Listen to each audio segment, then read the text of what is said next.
Welcome to Nerdities. Bitches.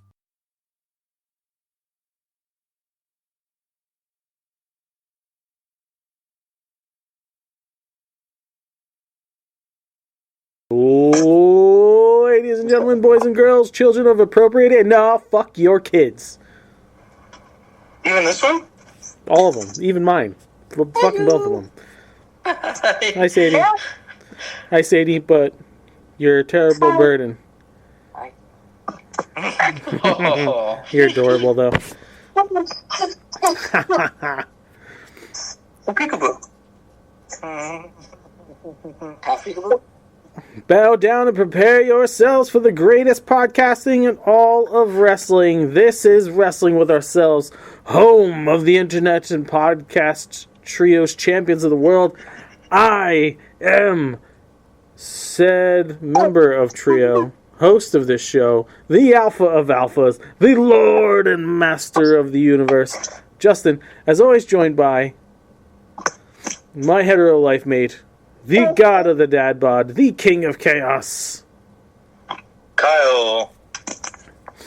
the squishiest of the squish lords isn't here right now. He's getting jumped in the parking lot. Yeah, it is funny because it's true. And of course, prepare your ears and your brains to be blown away by the greatest mind in all of professional podcast. Well, are you our manager? Is that? I think it was professional wrestling podcast. You Yeah. to say No, because I was gonna call it podcast managing. broadcast. Broadcast? Yeah, broadcasting. No, we'll get into that on the painful. second show. I'm the greatest mind in wrestling show podcast history. Wrestling if it's show not hard enough podcast to say, I history. can throw a couple more words in there. Because I was gonna say you're our manager if we're a stable, right? Because Yeah, right, I'm your Heenan. yeah. Anyway, he hails from Can parts tell. well known. He is the mouth of the East, God's favorite atheist, Mike, I was going to spend the entire show trying to make Sadie laugh. and of course, the oldest young boy in existence. He is the $1 Million Mensch. Joe.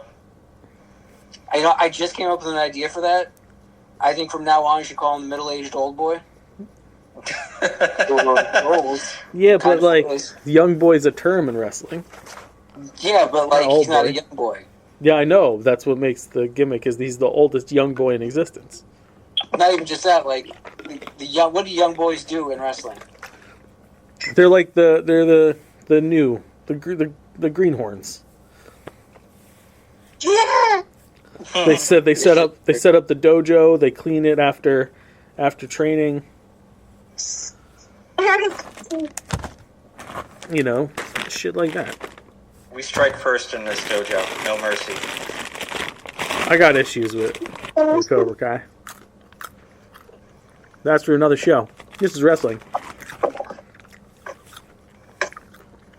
So, remember when Vince McMahon got booted from the company? They're like, finally, they're going to stop making dumb decisions. We'll never stop making dumb decisions. You're right. They'll just make different dumb decisions. You're right. Yes, that's the key. Over the weekend, they decided not to renew Bobby Lashley's contract. I haven't heard his name thrown around a lot. I haven't seen him in modern clips. Has he been injured or something? Well, glad you asked, Mike. He's part of a three-man faction that was recently in a pretty big storyline on SmackDown. And then just, poof, So who's in the faction? the Street Profits. Okay. Well, I mean, I've heard the name, but since I'm not much of a follower these days, I wasn't sure who's with them. I'm guessing, though, it's three black dudes. Mm-hmm. And they're firing the most popular of them, right? Well, the biggest, at least. Yeah. Okay. So then the other two dudes probably don't have much luck to begin with now. Well, they've been saying that one needs to turn on the other one for a while now. Yeah. That might actually be a storyline. Yeah. It seems like that's what they're angling toward. So, like, Yeah, what is it, Montez Ford and Angela Dawkins? yeah. So I think they were saying that Ford needs to turn on Dawkins, I think is what people have been pushing for a while. Yeah. It's fine. It's just, like, the main thing we're going to talk about tonight is the state of the companies in wrestling right now. Well, And when we get to that topic, because I have one more bit of news, a move like this is one of the reasons I get very upset with WWE.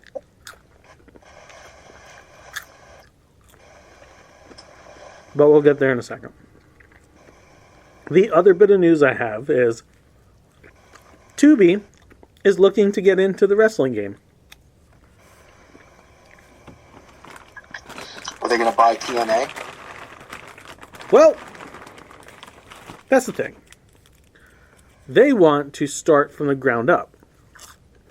That's tricky. I mean, there's enough talent out there, but that's something really big to invest in.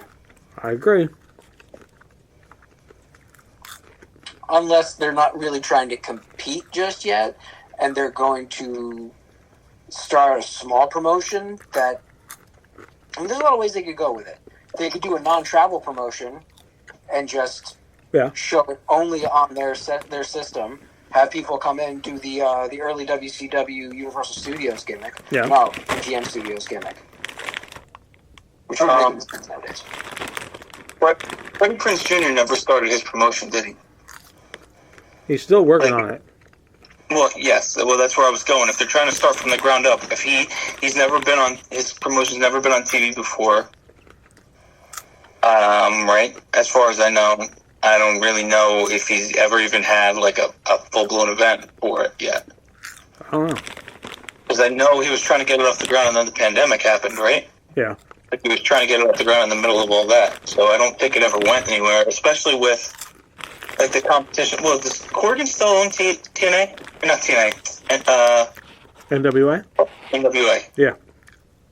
I mean, that's not exactly starting from the ground up, but that's another option to put on that TV deal because it's closer to starting from the ground up than TNA is. MLW's out there. That's true. Yeah, my brother's just doing some nice stuff right now. Yeah. But yeah, are you going to talk about potential other deals that are happening? Or rumored to be close to happening? I don't know what you're talking about. Do you want me to just say it, or are you saving it for later? Yeah, go ahead. Oh, the fact that, what show was it? There was matches put up on HBO Max, AEW matches that went up on HBO Max. Oh, were there? Leading some people, I don't remember what matches they were, otherwise I would have been more specific, but leading some people to believe that the deal with Warner is like close to being finalized, and that they're going to put their whole, maybe not their whole backlog, but some of their recent stuff at least on HBO Max. I mean, that'd be pretty sweet. I'd like to have the ability to go back and watch the first All In. That would be a weird pull for HBO. They're really trying to figure out... Hi, Emery. I just got back from bingo. Boy, are your arms tired? You have been seen. What are you talking about? All right. I'm muting myself again. Just, I'll talk when I can talk. I mean, Tony's biggest thing for this contract has been he wants to have the ability to post their catalog on a streaming service.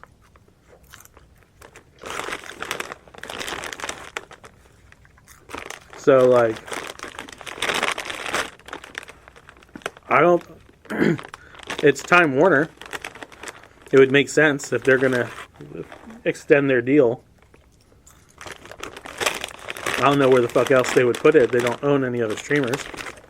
Yeah, I mean, unless the only other thing was that if Tony were to negotiate separately for streaming services and start his own or something.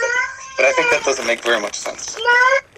I mean, As of right now, all that's on there is All Access. still something.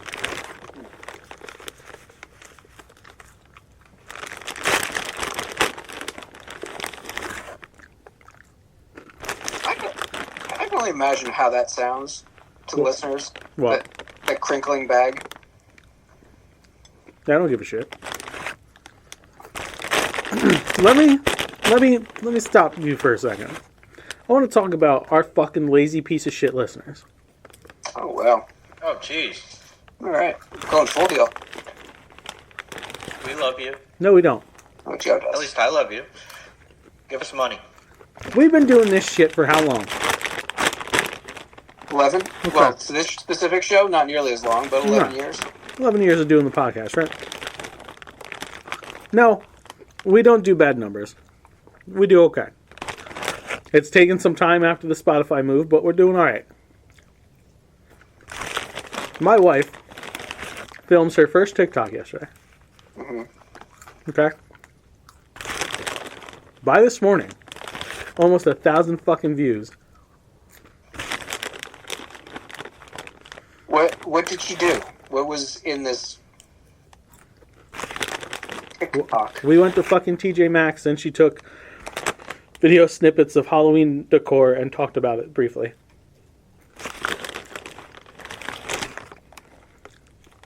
Yeah, just keep shoving your hand in there. I don't care anymore. Yep. So, I'm just saying. Fuck you. I care about popcorn. I have stuff to say on this topic, but unfortunately I can't right now. What stuff do you have to say about it? Well, maybe it has something to do with that she's a woman. Then maybe it has something to do with that she's using TikTok.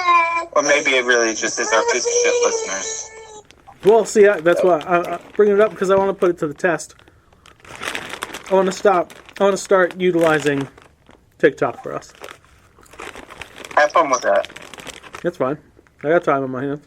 I don't even know how you use TikTok. I'm guessing it's the exact same as every other friggin' social media thing. No, Mike, have you seen meatspin.com? That might give you a hint. That clip, that type of snippet? I mean, it's Justin. Oh, okay, that's how he'll utilize it. Yeah. Well, I was thinking I mean, that's just my assumption.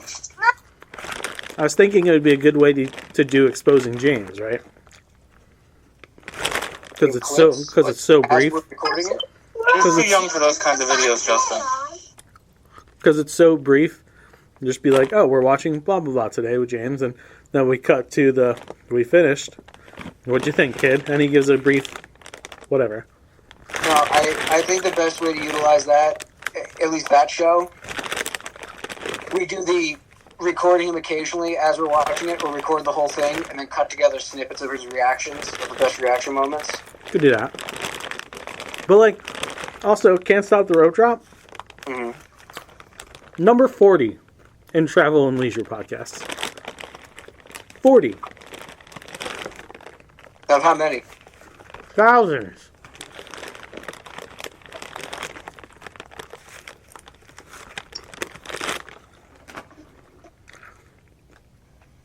So anyway, wrestling. Yeah, wrestling. Yeah. You know what's nice about the Can't Stop the Rope Drop fans, too? They buy the fucking t-shirts. Yes, because Disney people are used to spending a lot of money. I guess. Fucking freeloaders. Anyway, now that I'm fired up, let's talk about the skate. Hang on, I just have a quick question. Are you eventually going to expand Can't Stop the Rope Drop to other amusement parks?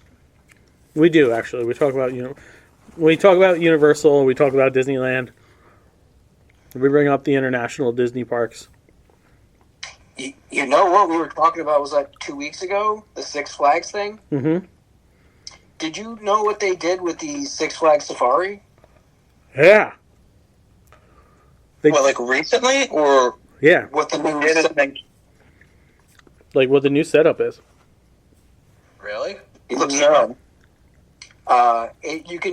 they have villas, right? Mm-hmm. Not just tents, but legit houses, buildings you could sleep in. Yeah. And yeah, the price for the amount of people Is you can get in legit.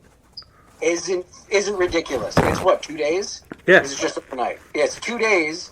I think it broke down to like 200 per person. What the fuck? Dude. I used to just drive through and smoke pot. Yeah. Now they got a lot of houses in there because nobody wants to get their antennas ripped off by baboons. You were thinking about renting one of those one weekend. Shit. I've been to Six Flags. I won't go to Six Flags. I'd go to Six Flags. I know it's like I'll get hurt there in some way, shape, or form. I've been on an actual roller coaster. I'd go like for that. their Halloween shit this year. I won't go on any of the roller coasters. Fuck that. They have for Fright Fest this year. They have Stranger Things. Hang on, it's like a fucking huge list. You know what's weird? We have a show for news. Yeah.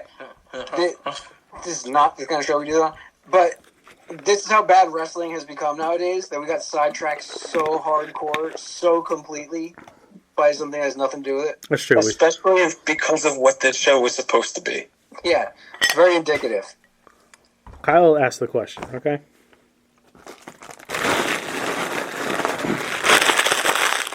So let's talk about the state of wrestling then, Kyle. Yeah.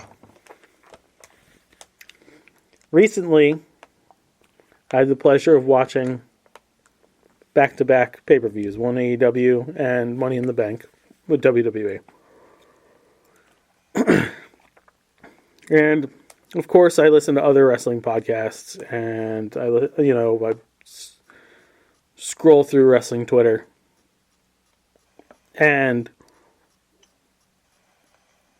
I think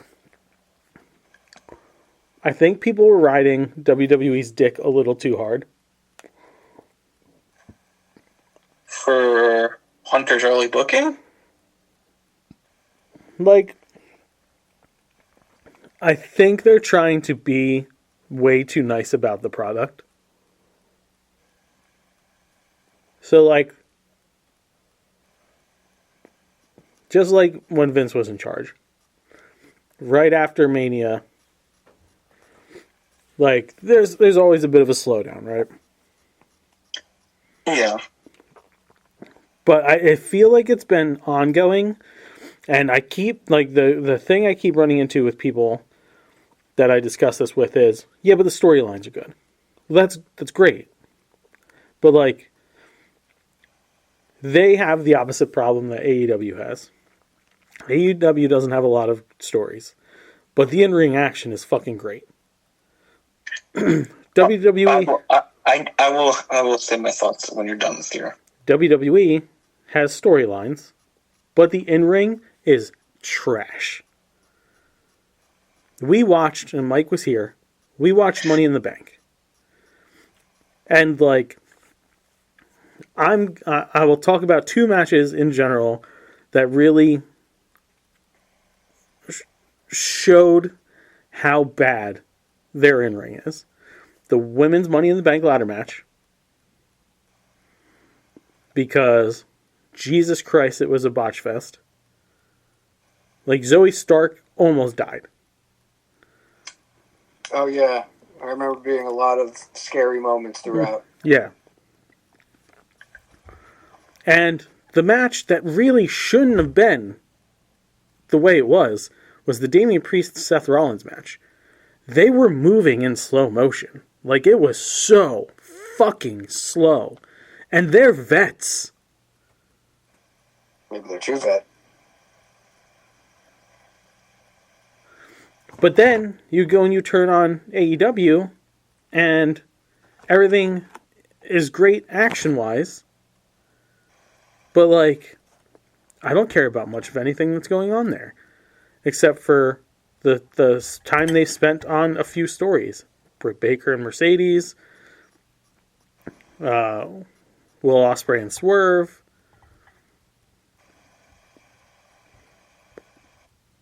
It's kind of it. So,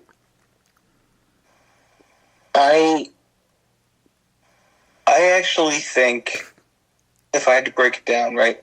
So WWE, for as long as I can remember, their formula was to pretty much have like three major stories running at all times.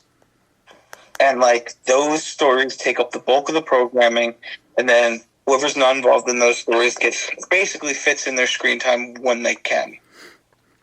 And for a long time, those major stories were guys who could just fucking go, right? Like when your main stories were Stone Cold Steve Austin and Shawn Michaels and Triple H and The Undertaker, and even like Kane for forever was like one of the best big men of all time, right? Like you could throw those guys into stories, legitimate stories. It didn't matter who they were with, and like the stories were solid.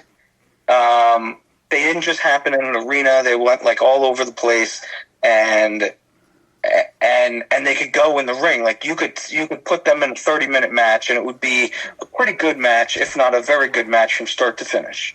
And like since they've gone into the NXT model of having the Performance Center and stuff like that, they're pushing out all these guys who wrestle in such a similar style that everything has gotten watered down. And even though they're still focusing on like three main stories at a time, and those stories and not the wrestling is taking up most of the time on TV, the wrestling itself is generic. It's not like the limited wrestling you're seeing is not making up for most of the show being people talking anymore. So like there are still people who can go. Like Gunther is fantastic. He doesn't go. He's not involved in storylines that are like one of the three main storylines on the show, and he has to shine almost exclusively when he's in the ring because their actual wrestling time is so limited. Like, what does he get? A 15-minute match every 2 weeks? If that. They don't even... You're lucky if a match on Raw or SmackDown goes 10. But this... So, like... And what you're saying about AEW, like, I kind of agree, but I think the biggest problem with AEW, and I questioned this, like, early on. I mean, obviously I liked their model better than WWE's model, but, like, their work schedule, I think, while it might be fine over time for, like, ligament and muscle injuries, like saving people from those because you're not working 5 or 6 nights a week, like, the fact that if you're on their show and if you're not working the 2 nights that they record, and the rumors are that nobody really is training in the facilities together aside from those 2 shows. So like if you're not wrestling most of that roster is lucky to be wrestling once a week. Well, that's not to say that's on them, but like Tony allows them to work indie dates. That's true, but so that's a lot of that is them becoming comfortable with getting the pay they get for only wrestling once or twice a week. Yes, but I guess what I'm saying is, like, the idea of Taker or if it was Kevin Nash, but like the hurt versus injured concept in wrestling. Yes. It's kind of like they have a similar concept in football, right? Where like you can work with a pulled or semi-torn muscle or ligament in wrestling. Like people wrestle months after they get one of those injuries, and then eventually they go out for surgery, right? Like in wrestling, if you have a concussion now, you're fucking done. Like you don't get dates to work and potentially finish out your story or transition your story to somebody else. You get a concussion in wrestling, now you're fucking done. Yeah, but that's not a built-in excuse for the shit product that both are putting out. No. So what I'm saying is, I think the work schedule that AEW has actually puts wrestlers at risk for injuries that are more like concussions because they don't work with the same guys over the course of the week. They don't plan their matches out over the course of a week, get comfortable with working with the same person over time, and work out their timing. So, like, poor timing is the cause for things like concussions. Sure. And I think those are the kinds of injuries, like injuries that basically put somebody out immediately, are the kind of injuries that AEW struggles with. Yeah.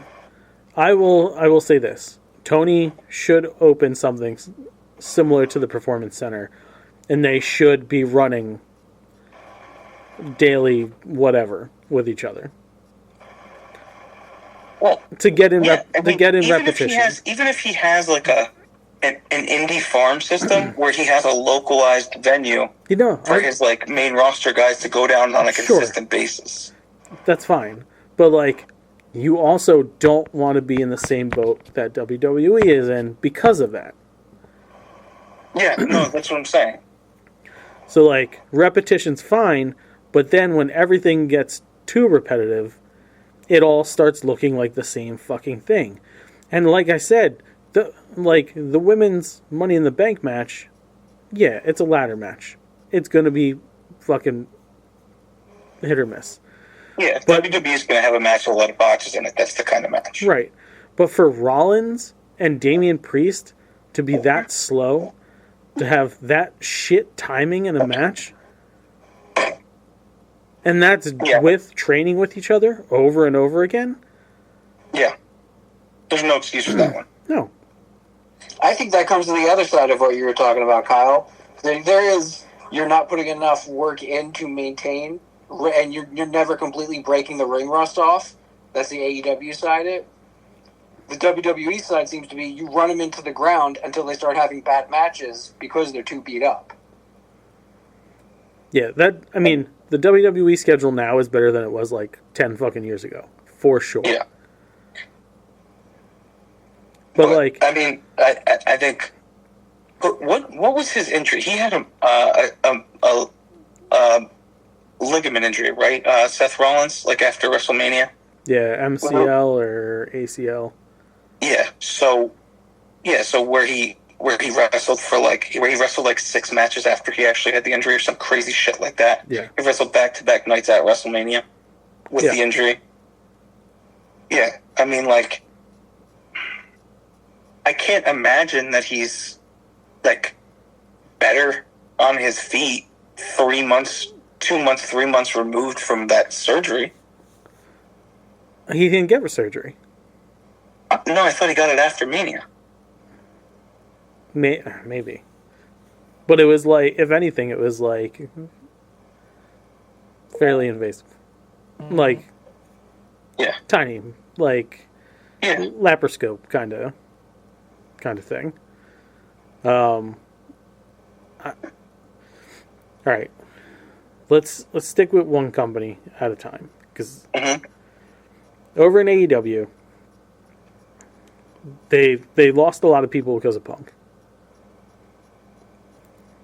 The numbers don't lie. Oh, viewers, yes. Yes. I thought you meant wrestlers. No. Okay. And like, they had some big signings, and they're slowly doing better. I like the fact that we have some storylines. Like them or not, the Jericho stuff, pretty entertaining. It's not the greatest thing they have going, but it's a thing, right? Ospreay Swerve has been incredible. You know, MJF coming back, it's been good. They're doing what they should have done years ago, and they're setting up a handful of guys as their top guys, like 90s WWF did. And they just need to start working out their mid-card and their lower-card guys and get it all straightened out. One thing I will say about both companies, they got to get rid of some of the fucking belts. There's too many fucking belts everywhere. Yeah, that was a problem on both pay-per-views. Pretty much every match had a belt attached to it. Fucking disgusting. I've been watching old WWF stuff, right? In preparation for this. Thinking to myself, well, was it just like I have the nostalgia colored glasses where I'm like, I just remember it better? That it was better than? The in-ring stuff wasn't the greatest. However, there was the matches then were better than the matches now, and a lot of the guys didn't work the way some of the guys work now. But there was a story going on at every level. Like, at the time, Rock and Triple H were vying for the Intercontinental title, right? You had the formation of the New Age Outlaws. So the night on Heat when Brian James comes out and is trying to get Rockabilly to break away from the Honky Tonk Man. God, I just watched that video like a couple days ago. Right? It's so funny, yeah. And they were fucking over. And they were Rockabilly fucking... hits him with the guitar. Yeah, and they were fucking low-card dudes. Yeah. You know, you take a look at... Like, I have a big problem with factions. Like, I like factions, but no one uses factions right anymore. So, like, you take a look at the Ministry in the WWF, and you had Mideon and Viss, who were going for hardcore titles and the European title, right? You had the Acolytes, who were going for the tag. Kane was for the Intercontinental, and the Undertaker was headed for world title matches, right? You were utilizing the people you had in that group to go after, or at least be involved in, the storylines for each set of the titles. No one does that anymore.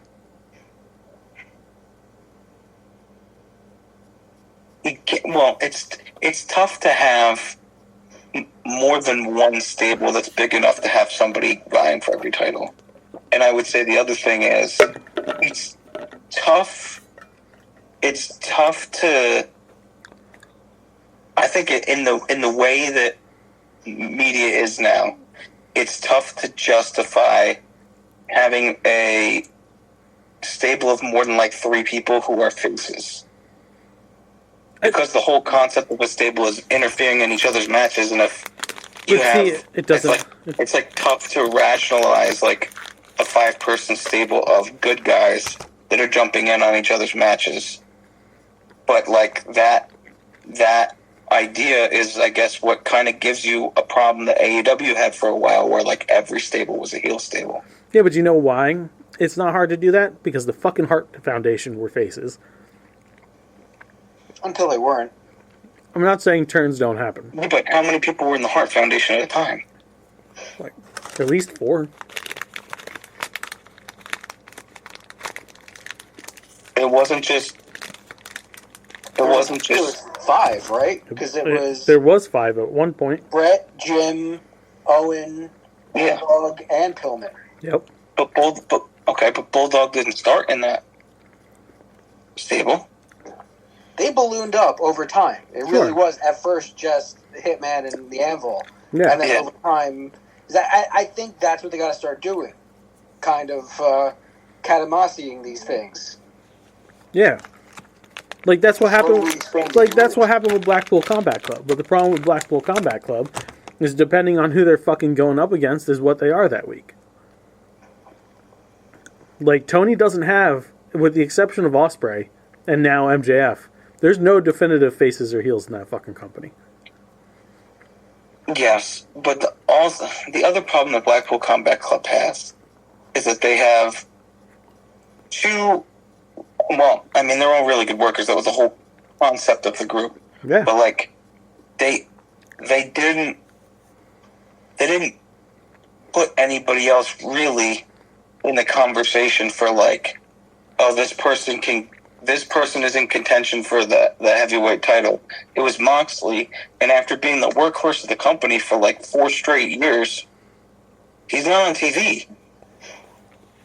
So they don't have that guy that's in the stable right now that's like in the conversation for the belt. No. But at least they're now starting to grow out your top tier dudes. You know, right now, it's Swerve, MJF, and Ospreay.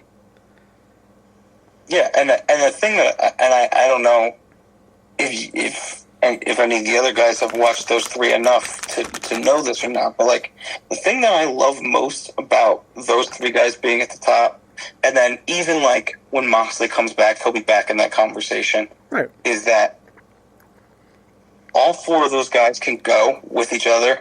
And you could even throw like Hangman in there eventually too, even though I personally don't think he's on the same level as the other four. But like, the thing I like most about those guys is that not only can they all go with each other, when they're on the offensive, they don't look like everybody else. Yeah. Like, they can wrestle the other person's style, but when they're doing moves to somebody, they don't all do the same moves. That's what makes it more entertaining to watch that company compared to the other one. And I don't, and I guess this is the thing that maybe I don't necessarily understand. Like, guys that make me laugh, or like wrestlers that make me laugh, right? They'll make me pop as a viewer, as a fan. But like, the guys that I get invested in are the guys who do like when Swerve started in AEW. I mean, like, I watched a couple of his matches when he was in NXT, right? When he started in AEW, and I watched him, and I saw how different he was from everybody else, I fell in love with him instantly. Yeah. It didn't even matter what his story was. I was like, I don't want to fast forward a single one of his matches. Because his pace, his moveset, everything about him, the way he walks to the ring, is different than everybody else on the roster. I mean, even with people that have come from other companies, like, Mox is a great example. You were so used to Dean Ambrose and Dean Ambrose wrestling the WWE style. Now, when you got to see Jon Moxley, you're like, oh, wow, he is fucking great. Yeah. Because that's the environment that they have. There is no NXT to create a clone wrestler. Like,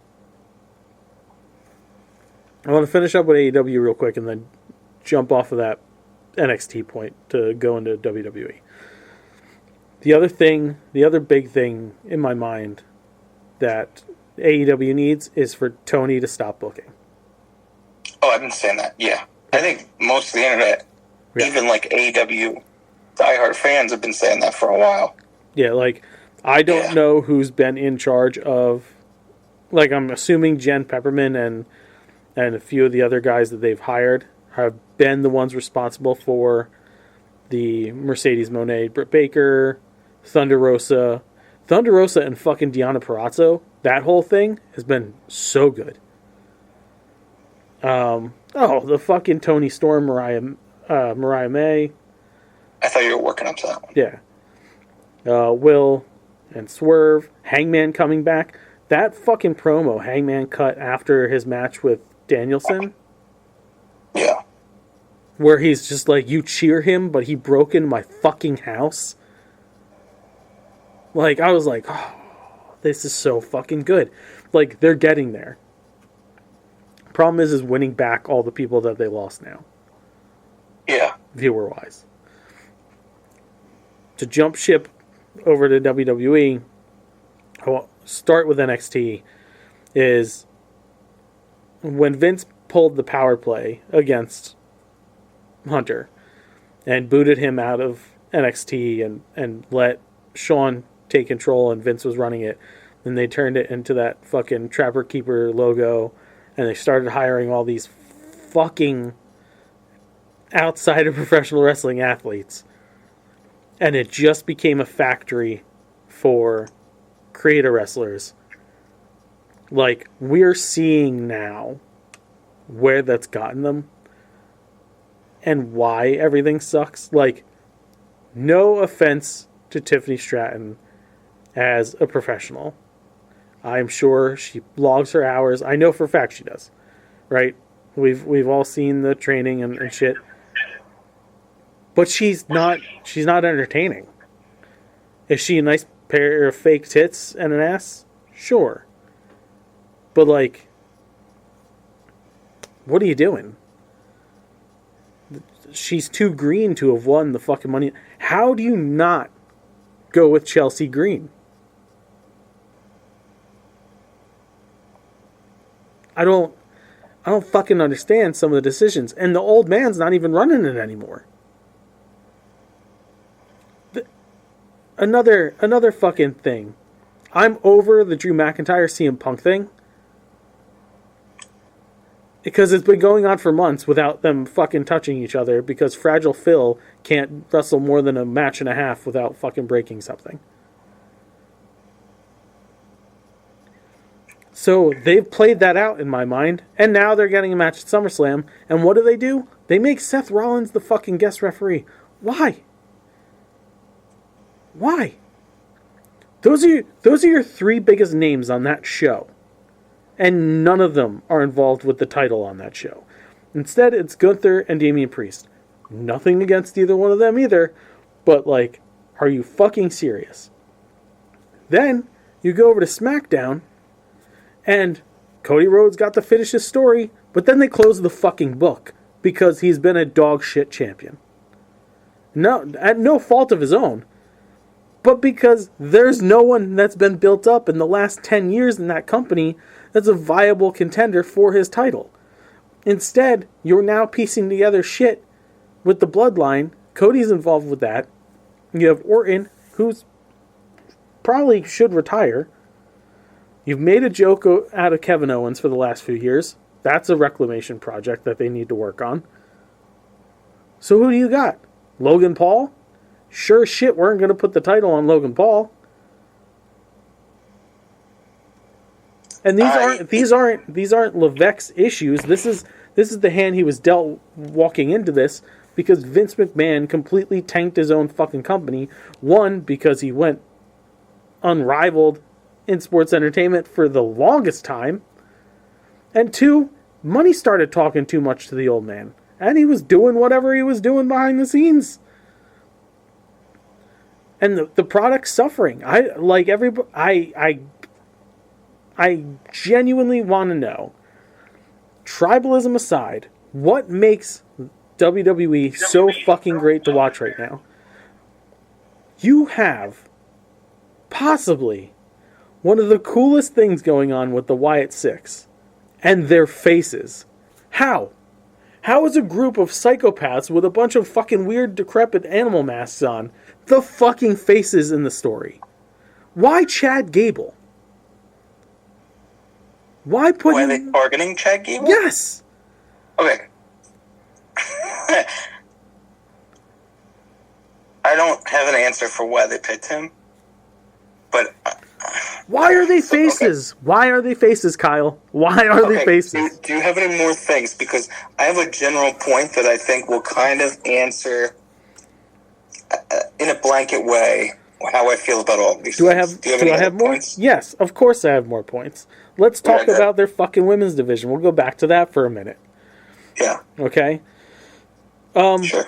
Who's the fucking Raw Women's Champion?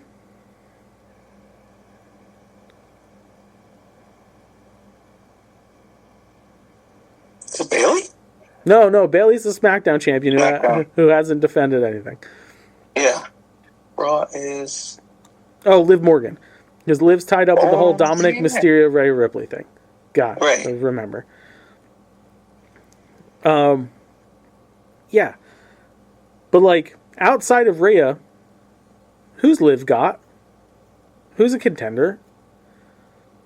Like, they put together a team of Shayna Baszler and Zoe Stark that potentially, on paper, could be like the fucking New Heart Foundation, right?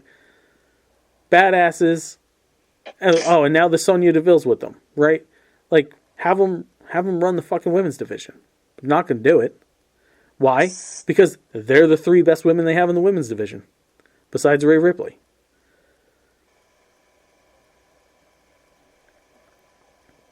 That's just... We're at a time where both companies have to build in the right direction. And, like... Unfortunately, Triple H is going to catch some shit. Or at least he should. Probably not, because WWE stands are the way they are. And you can't have this kind of conversation with them where you're like, look, I'm not saying I hate the product. Like, I see the silver lining here. But let's be honest with ourselves. There's shit that is going on that just doesn't make any sense. The Wyatt Six thing fucking kills me, dude. That should be so cool. But it's not. It's not. Chad Gable, that's where you're going with that? I'm not saying bring the Wyatt Six in to go for the fucking title. Don't put them up against Judgment Day. Don't put them up against Bloodline yet. They need time to like grow. But like, I'm sorry. People dressed up in creepy fucking killer animal masks? Bad. That my brain says those are bad guys.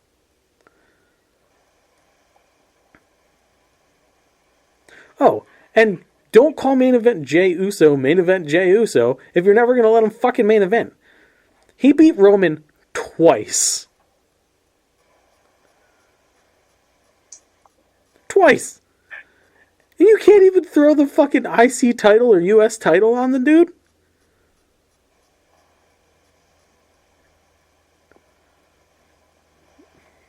I think if anything else pops in my mind, yeah, hold on. Wait a minute. Didn't take long. The fucking Speed Championship? Yeah. What the actual fuck? There's a what? The Speed title. So, they're matches that have a 3-minute time limit. Yeah. Yep. And there's a championship for it. Because more belts. That's one that needed to be made. Yeah. They're like, how do we bring back the 24/7 title without calling it the 24/7 title? Well, I know, we'll just defend it in 3-minute matches. Oh, okay, that's great. Well, at least the 24/7 title allowed you to have matches in interesting places. Became incredibly gimmicky by the end, but it was creative. This is limiting. Yeah. Incredibly limiting. Yeah. All right, Kyle, go ahead. Okay. So, in general, and I'm not saying this about every single thing that you said, but in general, I would say that I am not strongly opposed, nor do I hate necessarily any of the points that you brought up. I understand why they're doing most of the things that you said. The reason why I do not like most of those things is because I think those decisions were made because they wrote themselves into a corner with the entire Bloodline story. Yes. Which makes sense that they invested so much in the Bloodline story because it was probably the best 2-year storyline that they've had in like 15 years. Right? Yeah, absolutely. It's probably the best story they've had in 15 years. Easy. And I can pretty much guarantee that none of the other stories they have going on in this show are even going to come close to rivaling that story while it's off the air, while Roman is gone. So I understand why they're trying to keep the Bloodline relevant and as such a big part of the show.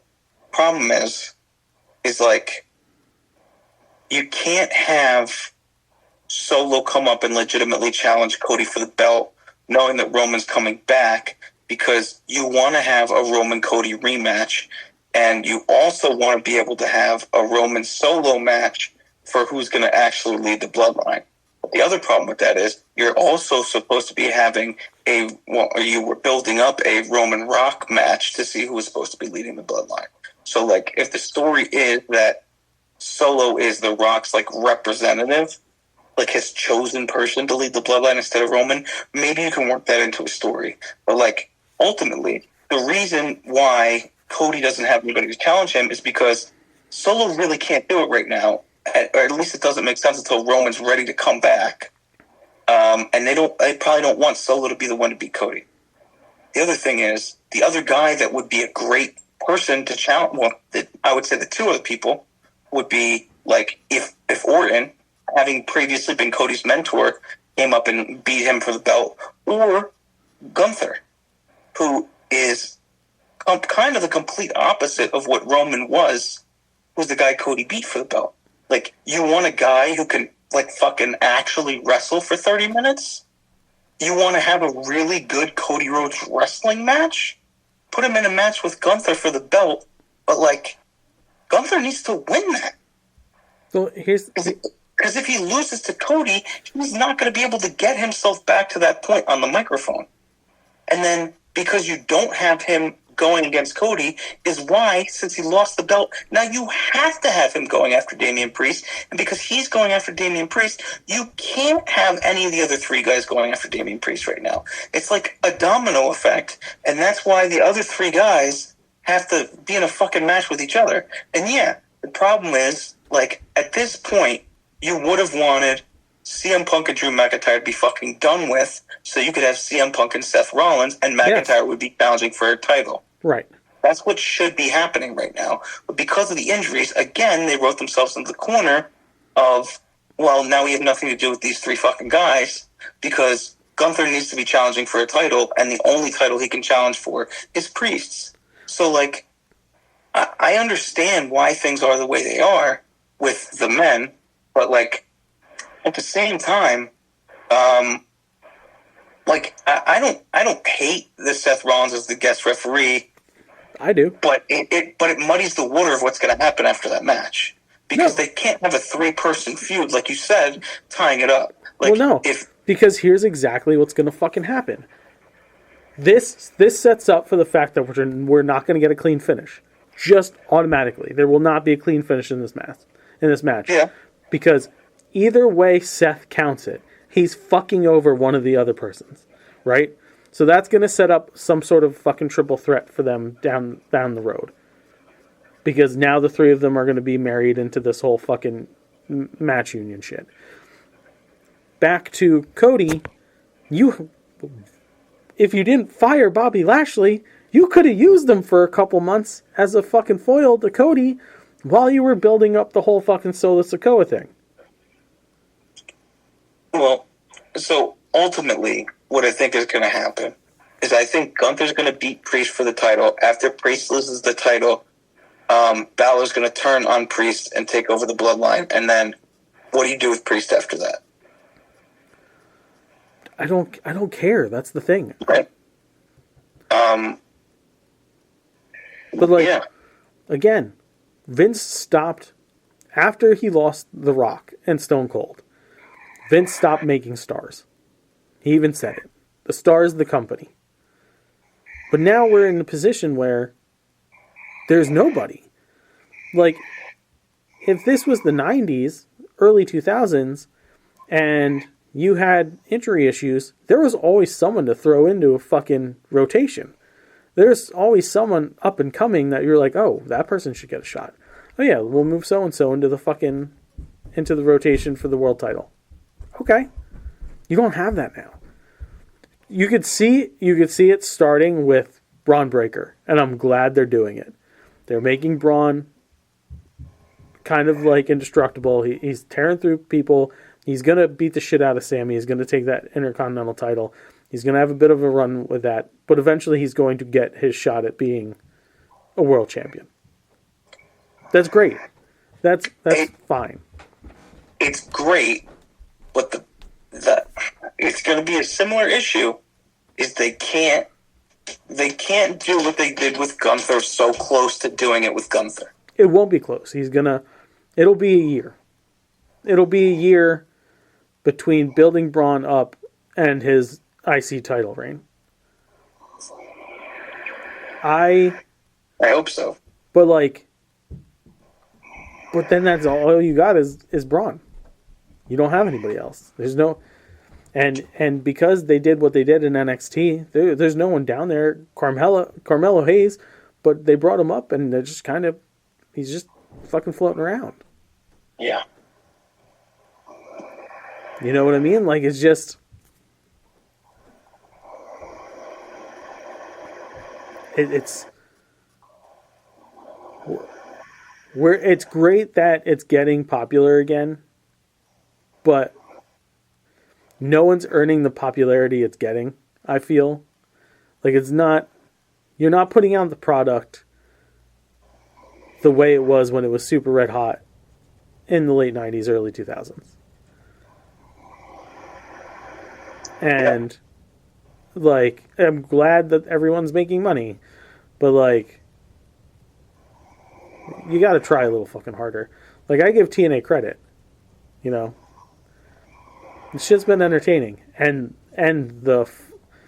giving Joe Hendry the ability to do what he does has made that fucking guy so over. I believe in Joe Hendry. I mean, hey, did you listen to his interview with CBV? Like, just explaining his theory on how he created his character? Yeah. And all the marketing points that and analysis that he did. The in Billboard. creating everything, including the way he made his theme song. Yeah, the Billboard shit outside of Everything. the fucking WWE show. Yeah. Incredible. I mean, he's just got a great mind for the business. Yeah. And I do like the fact that they're almost, I don't want to say they're giving people second chances who didn't like fulfill what I thought was their potential in AEW, but like there's a couple people that they brought in that were like that, and But like, you know, I don't mind them doing that in NXT. I don't mind them putting a title on Ethan Page. I think everybody who's heard this show before knows how much I liked him and the potential I thought he had in AEW. he's the only person I feel that has left AEW and came over to WWE that they've managed to do anything good with. They've learned their lesson on Jade Cargill, and I'm glad they did. So what I think is going to be interesting, and I don't know if this is going to be a thing or not, and I don't know how much stuff you have left to talk about, but I wanted to talk about one more potential person that WWE could snatch, and then I wanted to talk about a piece of news that kind of made me sad. All right, go. So if and when Ricky Starks does make the jump to WWE, right, he's going to be in NXT, right? I think given the type of characters that they have, and given the fact that they both worked in AEW previously, it would make sense to have him pair up with Ethan Page in some way. Like if he is gunning for the mid-card title in NXT, but he is somehow aligned or loosely aligned with Ethan Page, I think that they're both, like, their cockiness and their aura would work well together on that show. And they were never paired together in AEW for anything. The thing that's making me sad is the presumed news about the Motor City Machine Guns. I have heard that it is not completely confirmed that they signed with WWE, which is weird. Which is weird to me. So hang on. Before you jump into why it's weird, I think it's weird that people are assuming that this is confirmed based on what seems to be just the fact that an announcer said they were saying goodbye to the Indies. Right. Rather than just saying goodbye to one specific show or one specific promotion. Right. An announcer made it sound like they were saying goodbye to the Indies altogether. Yeah. And that was like the driving force behind this rumor. Yeah. So, like, for a tag team to go to a company that doesn't value tag team wrestling kind of drives me insane. Like, no offense to the tag teams in WWE. It is not their fault. But the WWE doesn't hold tag wrestling in the highest regards. AEW, not much better, but still highlights it a bit more than WWE does.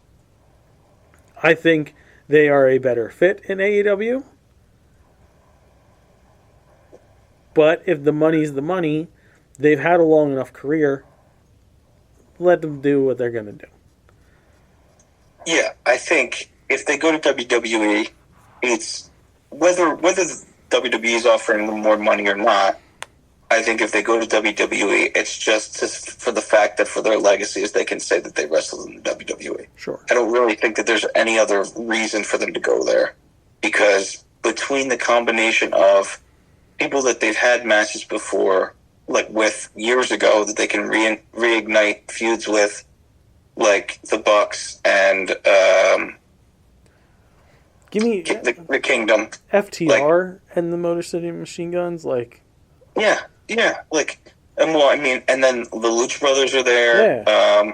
House of Black is there, even if if they pair up, and the potential for what could be, and this is honest to God, this is kind of what I hope happens, is if they come in and they're not just a tag team, like if they were to come into AEW and they're not just a tag team, the potential for what's setting up to possibly be Okada versus Hangman, if Hangman implodes when he's back with the Elite, is that the Bucks side with Hangman and Okada wrestled matches with the Machine Guns in TNA.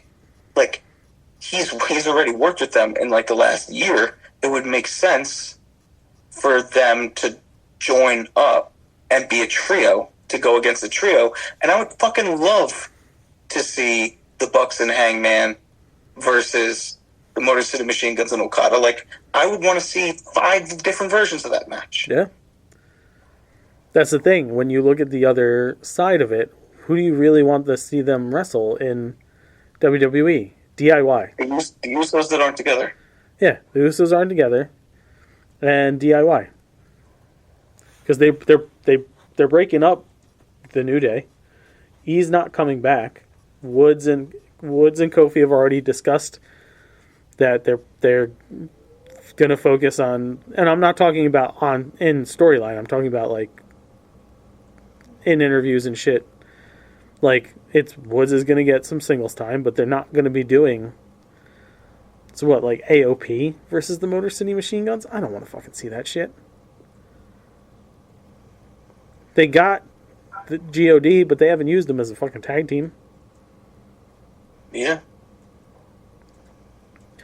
A-Town Down Under? I don't want to fucking see that match.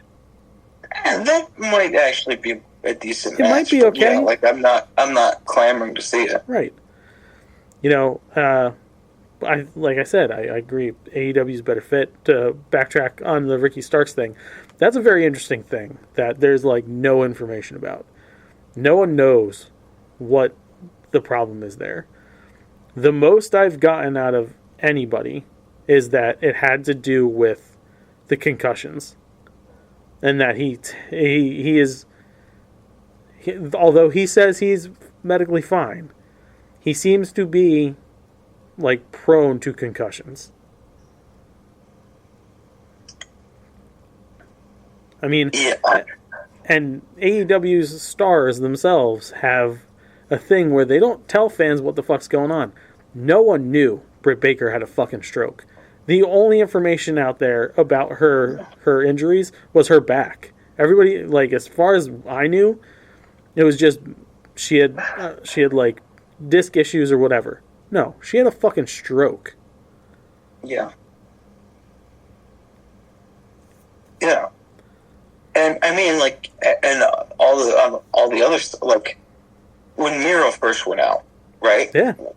And Kenny now twice. Yeah. When he had the vertigo, that wasn't said immediately, and the diverticulitis Right. was not said immediately either. So, like, yeah, you make a really good point about that. I don't know, man. But it's like, he's a talent, so like there's definitely more to the fucking story. Well, I think maybe in a business side, him going to those events and being like, Sure. Didn't help. probably being really close with CM Punk now probably didn't help his case in AEW, but at the same time, like, they paired him with Big Bill, which is just a terrible idea. It was kind of working for me. I did not like it. I didn't hate it. But then again, I just don't really like Big Bill. I don't like the name. So I don't really like him. Like, there's nothing about him that's exciting to me. The shit he's doing with Jericho is fucking entertaining. Yeah, It is. It's fucking entertaining. Yeah, but I almost like Brian Keith more. Sure. But listen, it's a group of misfits that didn't have much going on, and it's benefiting them. Like, both are really entertaining. Yeah. And Jericho's, "Hi guys." is fucking hilarious. Yeah. The fact that he turned shit CM Punk said about him into a gimmick is incredible. Yeah. But I mean, that's I think that's enough on our state of the wrestling union. All right. So let's end this bitch. All right. As always, if you like what you hear, you can like us on Facebook.com/nerdities. Follow us on Twitter @nerdities. Email us at nerdities@gmail.com and check out nerdities.com. While you're there, fuck yourself hard. And then go peruse tpublic.com and, look at the shirts, but you won't buy them. Not like listeners of my other podcast, Can't Stop the Rope Drop. What? Yeah, they buy the shirts, bitch. Then go to sinfulcreationsbyjustin.com and drool, because apparently you're just too fucking poor to afford it. But maybe you should buy something. I had a sale. The sale's over. Like, no sales during the sale. Super entertaining. So, yeah. I hope your dick gets caught in a fucking door. Well, speaking of entertaining, check us out on youtube.com, youtube.com/nerdities. Hit that subscribe button and don't forget to ring the bell to get notified when new content is coming, because new content is here. The season 1 of Nerd ETs, our cooking show brought to you by Sinful Creations by Justin, is playing right now. There should be a new episode right now. So check it out. Be sure to like, share, and subscribe it. Share, subscribe, everything. We have a bunch of things in the works, including a Halloween special, a Christmas special, a feature film, the final installment of the Joe trilogy. We need money to do all this stuff. Money's good. Money helps us increase budgets, and you want to be an executive producer, you want to see your name in lights, write to us at nerdies@gmail.com, because we'll crew and we'll swoon. We'll talk about your business and or product. Don't say this we shit. I've had it. I've had it with these fucking turds. You're not turning him. The opinions of Nerdies crew, idiotic and poets that I'll be doing next week's before. I'm more insulting. Bye. Fuck you. Because of the end of civilization, the Clamp Cable Network now leaves the air. We hope you have enjoyed our programming, but more importantly, we hope you have enjoyed life.